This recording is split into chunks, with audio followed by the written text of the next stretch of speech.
on, and welcome to Book 101. You, Book 101. First letter for years and podcast. We start our channel with no other than Mr. Samuel. Welcome to Book One. Welcome to Book 101, Mr. Simon. And can you please introduce yourself? Cheers, Daniel. My name's Simon Yeats, originally from Australia, uh, and now live in the US. I'm an author, sort of by sort of default, or uh, just my reasons for writing are quite varied, both ends of the spectrum, which hopefully you'll hear about. Um, and yeah, I've got a couple of books here to push for your listeners, and hopefully they'll enjoy them. Yes, yes, yes. So, what is the big difference? Living in the Australia and living in the US. Way more high strung living here in the US.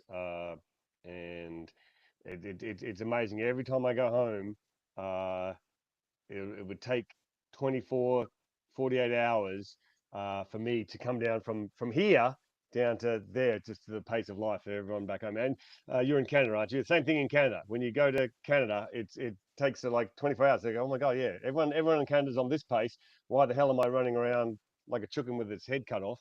Um, and you sort of go, yeah, okay, you you you relax and you sort of take everything a little bit in stride rather than being a little bit too bent out of shape. That's the biggest difference for me. Very, very, very noticeable from the moment you step off the plane. So, which one is more enjoyable to live, Australia or the US? Mate, I have the enviable life of when I get on a plane flying back to Australia, I'm happy because I'm going back to see my family. When I get on a plane to come back to the US to live, I'm excited and happy because I'm like, I live overseas and I'm an expat.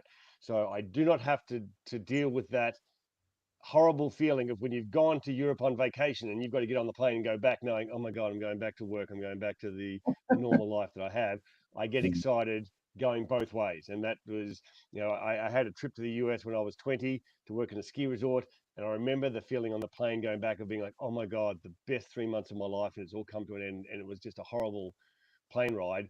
And most plane rides after a vacation are that sort of like, oh God, now we've got to get back to the usual. Whereas I get to sort of be like, oh, great, I've got my adventure continues, or I'm going back home to my home country and get to see everyone and enjoy my family. So I get it both ways. So, Mr. Simon, what inspired you to become an author? You ready for this, mate? Yes. I wanted to kill myself, and so I started writing a suicide note. And the night I was doing it, I just kept on wanting to put off jumping off the balcony. So I just kept on writing and just sort of like, okay, maybe I'll make this suicide note a little bit funny, so all the people who read it will go, oh, you know, yep, that's how we remember him when he was alive. And I literally just wrote all night, just to keep myself from jumping off the ledge. And that book turned into my first book, my second life. Um, and then I just sort of realized just how enjoyable writing was. It was a great therapy for me uh, in the sort of moment and the 13 years that I've endured, the last 13 years, 14 years of my life that have been very stressful. Uh, so that's what made me write. And if I'm sort of like, rather than sitting down in front of the TV, rather than sort of just you know doing nothing, I'm not a do nothing type of person. I sit down and I just write a paragraph, I write an email, I write a story, I write something enjoyable and funny, or just reminiscing about my life or about experiences with other people. And sometimes I don't do anything with it. Sometimes I send it off to my mates to cheer them up. Sometimes I turn those stories into my books. Yes. So, can you tell us about your writing process? uh, on a day-to-day basis, when I've got working on a book, I get up probably about 5 o'clock, go and walk the dogs. and just sort of in my head, I'll be thinking about, a couple of lines of, a moment in my history of my life that I think was enjoyable or funny, and I'll start putting together. I write memoirs. That's what I write, and I will then come back down and sit. My girlfriend will be fast asleep in the bed beside me. I'll put in a couple of hours of writing, trying not to wake her up with my chuckling and laughing at myself. And that's when I'm most productive, sort of early in the morning when the world's asleep. And that's where living in the US becoming high strung. That's what it sort of if I was back in Australia, I would never have written a single word. I would have just been too laid back and not giving a crap. But being sort of like always on the go in the States, I've got to fill up as much of my day with doing something uh, uh, useful, beneficial, productive. I think is the right word to make something happen. So it's better to live than in the US. You were more productive. So what Yeah, challenges far more productive in the US. Not necessarily saying it's a great thing, but yes, far more productive in the US. so what challenges have you faced in your writing career? Uh, the overcoming the self doubt that there is no other challenge. Uh, that's it. Everyone's got a story to tell, even if it's the first version of it may not be the best piece of work. And I don't think there's anyone in the history of the world that's ever written a story first up without then having to go back and redo it and rewrite it. But if you write something and then you have the self doubt that no, it's not very good, it's never going to be any good, I can't do it, you know, you are you are going to be your worst enemy.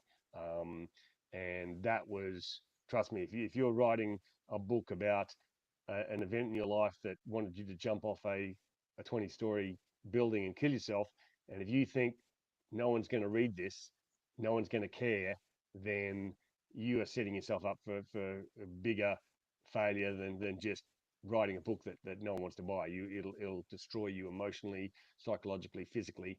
Um, and so I had to think about that every single day during the years of rewrites. That, Jesus, if I write this book and no one cares, how am I going to react to that? How am I going to feel about it? And then you think, just stop, just don't go ahead. Then that would be the easy way out. So that was the biggest challenge, is overcoming that self doubt and that fear of what if no one cares. Okay, so how do you handle writer's block then? I wish I could tell someone I never have writer's block. Have never had it in my life. I can talk the ear off a friggin' donkey, and it is just having a conversation. Maybe I'm a little bit crazy, but I just can have a conversation with myself, and so I can sit down and write. You know, I can watch TV and think, okay, I'll write 30 minutes writing a funny story about some 5-minute clip I saw on TV. I have never been at a loss for words or expressing uh, my thoughts, my emotions, my feelings about a subject. As I say, that's not the problem. The biggest problem for me is the fear of, what stops me is, after I write this brilliant piece of work that I've got in my head, is anyone going to read it? Is anyone going to care? It's not that I don't have the information or the words and everything flowing out of me. It's that I will be stopped by the thought that, what's the point of doing it? Um, you know, uh, so I sort of tracked myself, write so that, because no one's going to read it. Write it because you just enjoy doing it. Um, and that's, I say, I write because I enjoy doing it. I don't care what everyone does. I think I'm, to be honest with you, to be a little bit arrogant. That's one thing about living in the US, has also made me a little bit more arrogant. In Australia, people would knock you down if you started to be arrogant. But I think I've written four of the funniest books about travel experiences that anyone would ever read. No one has had the experiences that I have had. They have been bizarre, wild, wacky, insane, and anyone would sit there and go, "Holy crap! This guy has lived a life that's just unbelievable." But it was fun. Hopefully, it makes people laugh. And not just chuckle, but like laugh their ass off, laugh so that they piss their pants. That's my goal when I write. Not just to have a little smile. I want people rolling on the floor, you know, like tears flowing out of their eyes, to go, I can't believe, what this guy did. That's how I like to write. Well, well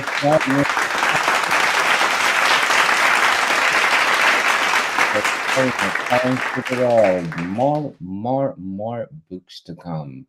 What authors or books have influenced your writing? Ah, uh, the Around Island with a Fridge by Tony Hawks, um, Bill Bryson, all the Bill Bryson uh, books. I was a big fan of Clive Cussler when I was uh, a young man. Loved his adventure stories. I don't read as much now because I spend all my time writing as opposed to to reading, and I use the sort of the analogy that reading a book is like, smoking a doob at a party, while writing a book is like getting to snort a line of cocaine.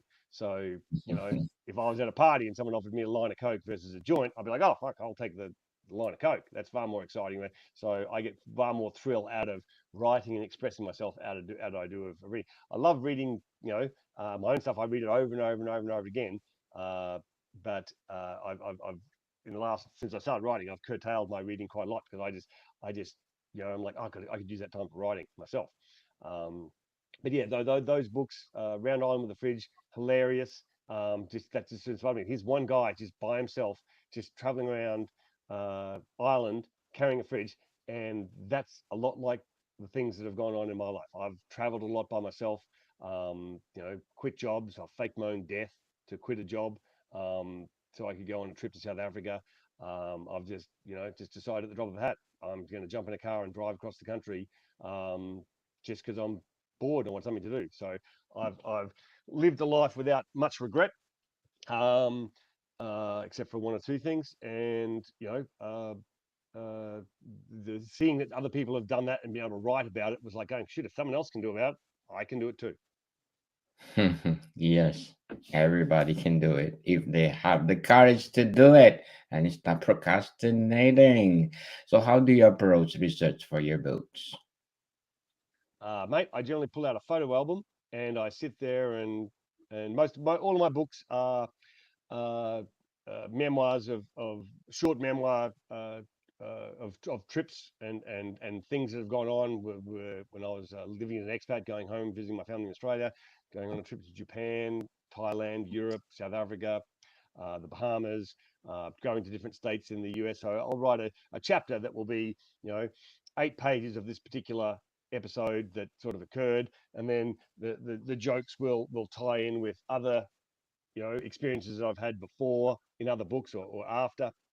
And uh, I will. Sorry, you have to tell me. My brain is. I've completely forgotten the question. What was the question again? No worries, Oh, how do I Mr. how do I approach? Yeah, so then I look at the photo album and then I go, okay, yeah, what was unique or funny about that? And I go, yep, okay, right, I've got 8 pages. I've been able to write an engaging, funny story about that episode, and then I just piece them all together. I piece them all together by geographical regions. My first book is about things in Australia, New Zealand, uh, Japan, Thailand, India. Next book was about adventures and stuff in the US and in South America. Next book was about Europe, things that the stories of happened when I went to Europe. And my last book that I just completed is just a mishmash of stories that didn't make the cut for the first versions, or stuff that I honestly had just completely forgotten about. And then I saw a picture and went, oh my God, that's right. That stupidity happened when I was in, South Africa as well. I can write a story about it.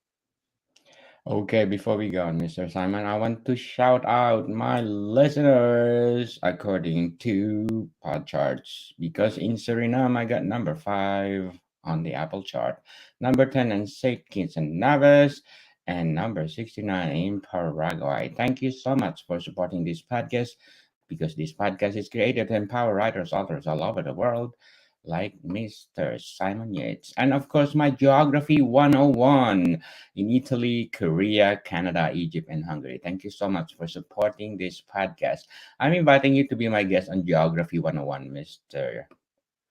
Simon, and talk about your experiences traveling the world.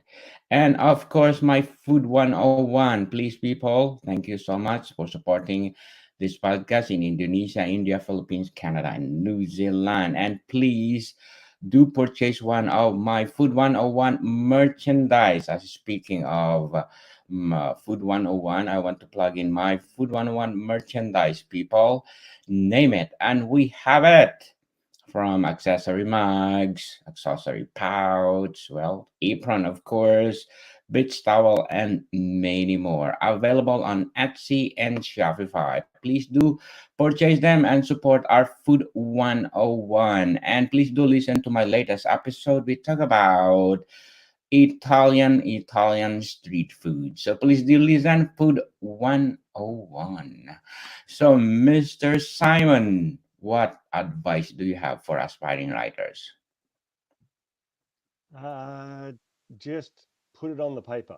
Just write. You know, when you're starting off, uh, get something down, go back and look at it, redo it again. The best advice I ever heard was write something, leave it alone for a couple of weeks, a month, go back and read it again. I do that with my books. I love the fact that ebooks you can literally and uh, print on demand. You can literally go back and say, you know what, I've just thought of something absolutely hilarious to go at the end of this sentence in that book on that chapter, and I will go back and stick it in. Months after it. The book has already been sort of published because it can be uploaded easily.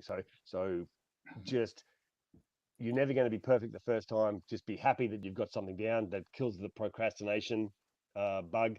You know, you've got something down. Then you go back and enjoy the rewriting.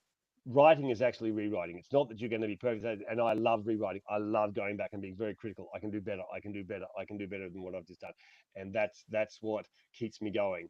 Is the idea that I'm never going to be perfect, but I can keep on going and trying to improve it and make it as good as possible. And if you love that aspect of it, you're home and hose, because that's where uh, most people, I would imagine, don't love that because you've got to rewrite something 10 times. I've been working on my books literally for 10 years before I finally started publishing them.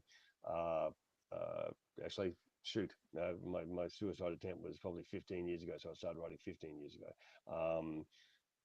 So yeah, it takes time, but I'll say enjoy the process, and you've succeeded because again, think of all the people that everyone has a book in them. How many people didn't even start writing that first word? I meet a lot of people who say, "Oh my God, you've written books. I would love to write a book."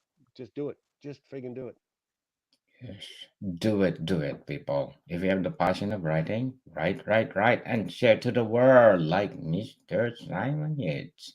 So, can you share a memorable moment from your writing career? Yes. Okay. So here's a great story, and these are the type of stories that I have. So when I told you I went to the States when I was 20 years of age. That was my first visit over. And I was there for 3 months working in a ski resort. Literally signed up for this university exchange by myself. Ended up with uh, two guys who were the year above me from my high school that had signed up that I didn't know about, and another guy that I knew who was not one of my direct friends, but it was a friend of people that I already knew at university. So the four of us met up in the ski resort. We were all assigned to work in the same ski resort with our jobs, and we got an apartment together. And we had 3 months that was still the best 3 months of my life, the most memorable, most developing as my personality and my confidence. And I met a girl, and she became my American girl, and she was my first girlfriend I ever had. And she was going to come when I went back. She was going to come and visit me in Australia, but we lost touch. She stopped writing letters, and she disappeared from my life. Um, then when I first started to write my books, about I think it was 7 8 years before that, when I broke up with a girlfriend, I got on Facebook and she has a rather unique name. So every person with her name, I was sending, are you so and so from Steamboat 1988? Are you so to all the people? Never heard back from anyone. 7 8 years later, I'm sitting at my desk starting on my first book. I'm probably 4 or 5 chapters in, and bing, Facebook Messenger goes, yes, it's me. And it was that girl. And I was like, oh my God, like quickly, get on the phone, catch up. And I said, what are you doing? I said, I told her about the whole sorry story about that was leading to my depression and I wanted to commit suicide. And I said, I started writing a suicide story and note, and it's turning into a book. And she goes, send it to me. I want to read it. And I was like, oh, I don't want anyone to read it. She goes, no, send it to me. Let me read it. I love reading books. I want to read it. So I sent her the first 3 chapters. And about a week later, I got a piece of mail, and it was a little note, and it was a coffee mug. The coffee mug said, "Fuck off, I'm writing." And the little note was, "Sorry, your chapters are brilliant. Keep going." You know, someone that I had lost. I think it was 20 years, maybe 15 years since we'd lost contact. Um, and we sort of just connect just at that moment in life, just the universe aligned stuff. And I have so many stories of me being in another country and running into someone that I knew from years ago, or something, that the world is so much smaller than people have any idea. um, and moments, you know, it's that moment still with my writing was the when I had that first self-doubt. You know, what's the point of me doing this? And I thought, wow, this has all come about from my writing. This has opened up a whole new appreciation of life and the world, which I desperately needed at the moment. But if I'd sat there not thinking, if I hadn't reached out, if I hadn't basically taken a chance, then I may not be here right now. So it's you know, the world More. is an amazing place. It also sucks big time, but you know, you've got to deal with both of those things. Like I say, my writing is all about the absolute best times in my life, and it is about the absolute worst times in my life. So depending on which book you're gonna pick up, you're either gonna get something that's gonna break you down and have you on the floor crying your eyes out, or you're gonna be laughing your ass off on the floor, crying your eyes out. Those are your 2 choices I'm gonna give you. Yes, yes, yes.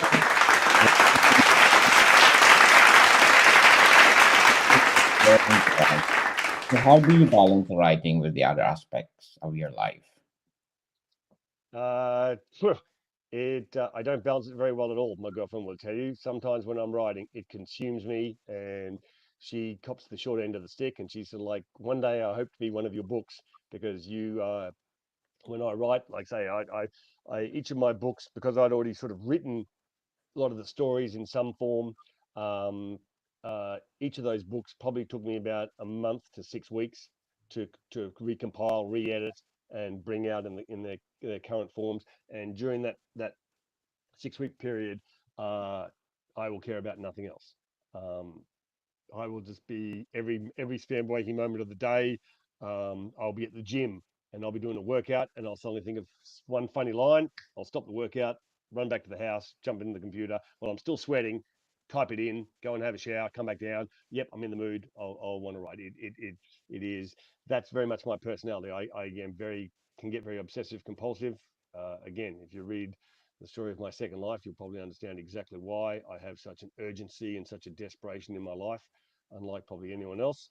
Um, and uh, yeah, so there's not a lot. Unfortunately for me, there's not a lot of balance when it comes to writing. I am all in, or I am not at all. What are some themes or topics that you are passionate about exploring in your writing? Uh, Mental health. I think that's probably the critical thing to say. My writing was my mental health therapy, uh, for being, and it's still been for the last 14 years. I've written. I'm a little bit worried, having just finished my uh, latest book, um, uh, How to React uh, when woken at 3 a.m. by drunk Argentinian backpackers when staying in a youth hostel, and other lesser known travel tips. Now that I've just finished that book, I'm a bit worried I'm going to be like, oh, I'm going to be not excited about the funny things that have gone on with my life. So I'm going to be a little bit sort of twiddling my thumbs and worried I'm going to be like, oh, I'm going to start to get, you know, the dark side of my life that still exists 14 years later is still going to be hanging around. I'll be like, what am I going to do? Um, Once again, I've talked so much, so I've forgotten what the question was. Um, uh, what was the question again, mate? So, how has your writing evolved over time? Yeah, it's still exactly the same. It gets very intense, and then long periods of nothing at all. Um, you know, I last year, when I compiled the first 3 books in my Lesson on Travel Trip series, um, from put the first one out. I was just going to do one, and then I was like finished it, and like I couldn't get on the second one fast enough. Second one came out, boom, got the third one done. I sort of set myself a stupid goal. I'm going to have them all out by New Year's Eve, 2023. Did that, and then um, uh, stopped writing again. And then just last month, where did I go? Went on a trip somewhere. Went on a trip to Montana, and I was like, oh, this was such a great travel. I said, you know what? I need to write another travel book and about more experiences and whatever. So boom, I've just spent the last 4 weeks, 5 weeks redoing, writing new stories, going and finding some of the stories that I had left in my Dropbox to sort of say, oh yeah, they didn't make the cut on some other, and compiling my other, and say I've gotten probably better and sharper. I know sort of more of what my voice is now. As I say, I spent probably 10 years writing, then putting out a book, and then going, oh, this sucks, and then just pulling it back, and then change the title, and then going back, rewriting it in a completely different voice, like not being secure that okay, the voice that I want, that I am, I shouldn't write like that. I need to write like the Bill Bryson, or I shouldn't write like myself. I need to write like someone who's actually written well. And then you get to a point where you go, you know what, screw that. I'm going to write how I want to write. Damn it! If no one loves it, no one likes it. I don't care. I'm not gonna pretend to be something I'm not to anyone. So when I got to that point, that yeah, I've got the confidence in myself that I can write something, excuse the French, fucking funny, more funny than anything else. And I said, yep, I can do it. And then the books came out. The next version of the books and the stories came out very, very easily. Yes. So, Mr. Simon, how do you handle feedback or criticism of your work? Oh, mate, I will. No one criticizes me because I will tear them down. To my second life, okay, the book about the reasons that led me to want to be suicide. Someone gave me a 1-star review somewhere in the world. Okay, that person never wants to meet me walking down the street. Um, that uh, I was very open and honest about many painful things in my life in that book. Then there was no blurb. There was just a 1-star review. So I still am burning with anger over that, as I am still burning with anger over a lot of the stuff that's in my second life. And if you read it, you would understand why. And I'm never going to get over that. I will go to my grave with an absolute anger to the people who caused me such pain, who have caused me such pain, who are still causing me pain in my life right now. Um, uh, so I probably don't handle criticism very well. So that doesn't stop anyone from criticizing me. You're more than welcome, but be prepared for some kickback. You know, I'm not going to sit here. I will uh, anyone who wants to doubt my authenticity, my honesty, my passion about the subjects, my subjects about travel, or the subjects about my life, and my mental health, and situations that lead people to have struggles with their mental health. I will defend my point of view with every drop of breath in my body. I have no play, and I would sit there and say I have a very quick answer to anyone who wants to doubt. I go, you know what? Let's make a bet. Your net worth. I bet your net worth against my net worth that what I say, what I've written is about is true. That I have not lied, and I have done it, and everyone backs down. And all I can think is, you ballless motherfucker. If you don't have the balls to put everything you own on the line, don't speak to me, because I sure as hell do. Very well said, Mr. Simon. So, what are some of your goals or aspirations as a writer? To keep enjoying it. That's it. Nothing greater than that.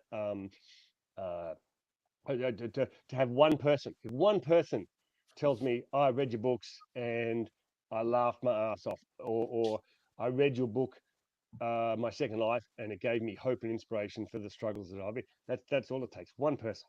If I can help or affect one person, I've done more than 99% of people on this planet. I know that in my professional life, I have helped people that no one else in the world has helped regain their independence in life.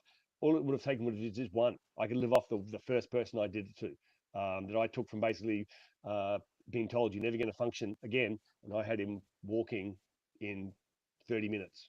You know, his life would have been completely different if it hadn't been for my intervention. And I have done that hundreds of times with patients that have been given up by everyone, and I've come along and said, oh, this is going to be a piece of cake, and I've got them to recover. So I say it only took one of them, and that's all I hope with my books. That one person reads and go, you know what, this just was appealed to me. It spoke to me. You know, I'm going to have a better life now. I'm going to do better in my life because, you know, again, I can't say it enough. If you've been on the edge of jumping off a friggin' 20-story building and you can then come back to sit down and want to write and want to make other people happy and not really care about, you know, how yourself feel, because I still deal with the shit that I'm going through every single day. But my main goal is that if I can make one person happy, even if I'm not happy, then I've done well. Done well, Mr. Simon. So can you please invite our listeners to support all your books? Yeah, well, I don't know if they get the video of it, but this is the book that started it all, my second life, and I just used my last name on the bottom. That led to my next book, How to Start a Riot in a Brothel in Thailand by Ordering a Beer and Other Less Known Travel Tips. That led to my second book, How to Avoid Getting Mugged in Rio de Janeiro by Singing Songs by the Police and Other Less Known Travel Tips. Which led to my third book, How to Survive Making Yourself Look Silly While Dancing with the German Mafia at a Bavarian Nightclub, Another Lesson on Travel Tips.